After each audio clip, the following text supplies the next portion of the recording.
Good evening. I'm Janet Holt, and I'm from the District 8 Roundtable and also the Evergreen Leadership Group. You will each have 3 minutes to respond to the following land use questions. The Santa Clara County Board of Supervisors voted in 2021 to pursue early closure of Reid-Hillview Airport instead of 2031. What is your position on the anticipated closure and your vision on the future of the property?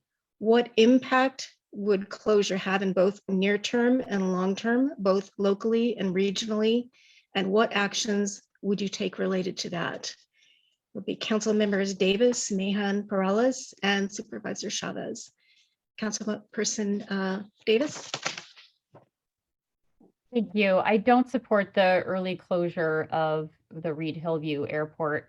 I have been particularly involved with and upset about the loss of the ball fields for the Eastridge Little League because they contacted me about it just a couple of weeks ago.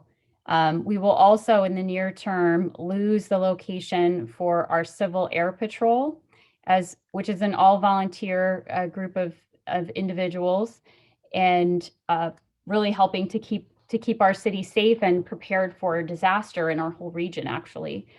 And the San Jose State University Aviation Program is also housed at Reid-Hillview Airport. So all of those things are now in question.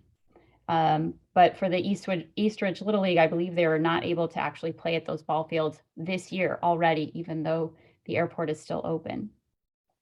Of course, there is a concern about lead levels around that area, but my understanding of this study is that it showed correlation, but not causation. So elevated levels of lead in the blood of people who live nearby, but it's not clear that that's related specifically directly to the airport and the leaded gasoline that's being used by the airplanes there. Or whether there is some other common source in the area, like paint or old lead pipes.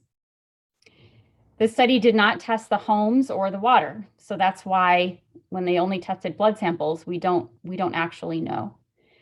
So that's a flawed study on which to base a very important conclusion that has far-reaching impacts.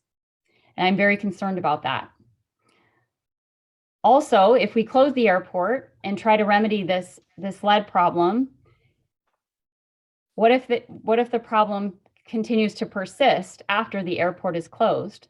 Then that decision has already been made, lives have been disrupted, and we don't have a solution to the elevated lead levels.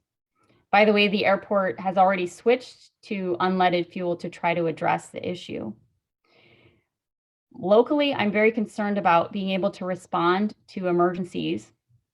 It will put stress on our Mineta, San Jose Airport, because they will have to be the backup for emergency landings for small planes in the area. And I want to make sure that there is a plan if that airport is closed for getting emergency supplies into San Jose, especially in the event of a very large and disruptive earthquake. Right now, we have a redundant system within our city. We have 2 possible airports to be able to do those supplies. And we won't have that if Reid-Hillview closes. And for all those reasons, I think that we should stay open. Thank you. Thank you, Council Member Davis. Councilperson Mahan. Thank you for the question. I also have huge concerns about hastily shutting down the airport without proper stakeholder engagement and a transition plan. I've heard a lot of opinions on various sides of the issue, and certainly it's true that in the long run, if the community truly doesn't support the airport, it will eventually have to move. I mean, we live in a democracy, and I think that is true. But I want to note, first of all, that Reid-Hillview is an incredible asset for our community that we have, I think, undervalued how much it provides us in terms of emergency response, education, recreation. It's a really unique asset for the community. And everyone who's a stakeholder there, Councilor Davis mentioned the Civil Air Patrol and the San Jose State Aviation Program, should be part of the process of mapping out a responsible transition over a reasonable time frame. If the airport has to move, it shouldn't move because there's an election coming up.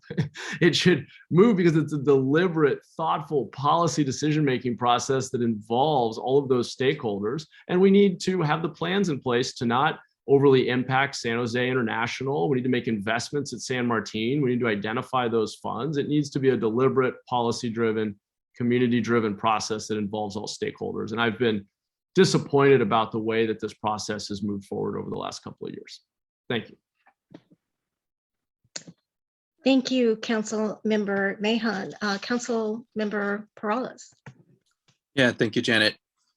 And I imagine Supervisor Chavez will be able to speak more in detail about the history here, but I know enough to say that this certainly isn't something that has happened hastily. In fact, it's been over 30 years where there has been discussions and leadership at the county in an attempt to address an issue, which is really an issue underlying of equity here within our community. And I would agree that this really does require much more robust engagement with our community. And in fact, I believe that will happen through the leadership of our county supervisors.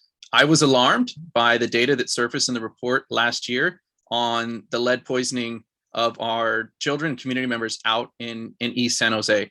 And I did support the county's efforts and their decision last year. And I'm happy that we've already seen significant progress with the removal of leaded fuel, which I can guarantee would never have happened without this discussion and setting a path to right this wrong. I recognize at the same time, there are a lot of complex challenges and impacts to making a decision like this. Number one, the input of the Federal Aviation Administration.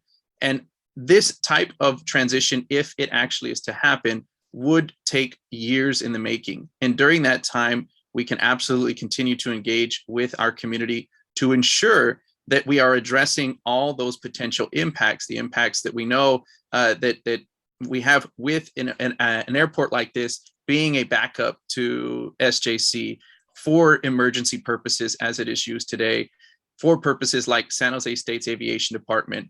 We have time to be able to engage with our community robustly to be able to get to a consensus on this. I will say it's also too early for me to have input on what the potential future of this site may be. That also is going to require, if indeed it was to close, it's going to require deep engagement with our community to be able to hear from them. If it's not an airport that they would like to see here, then what would they like to see? And I would develop my vision around what we hear from the community. Thank you. Thank you very much, Councilmember Perales and Supervisor Chavez. Thank you, Janet. Thank you very much for the question. It's a very complex one. And I do just want to start off, Councilmember Mahan, by saying this is not an electoral stunt. And I think you color the long process that the communities had out there by making such a comment. Congresswoman Lofgren, when she was on the Board of Supervisors in the 90s, worked to close the airport because it was an incompatible land use with the people who live around it.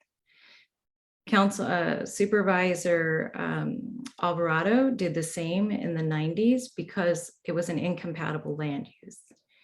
Within 1.5 miles of Reid-Hillview Airport, we have 52,000 people. If that were a city, it would be one of the mid-sized cities in the county overall.